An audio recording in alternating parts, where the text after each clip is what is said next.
44 गुणिले 50 असेल तर 44च्या निम्म 22 आणि त्यावर 2 शून्य लिहा असं सांगितलं होतं. जर समजा 40 गुणिले 50 असेल तर 40च्या अर्ध 20 त्यावर 2 शून्य.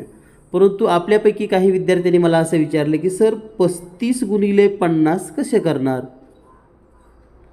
तर त्यांना पण हेच सांगायचं तुम्ही 35चं निम्म करा तर हे येतं 17.5 आणि गुणिले 100 करा. आता गुणिले 100 तर सगळ्यांना तोंडी करता येतं, म्हणजेच हे फक्त 1 शून्य द्यायचं म्हणजे 1 पॉईंट नंतर 2 घरं पुढे सरकेल.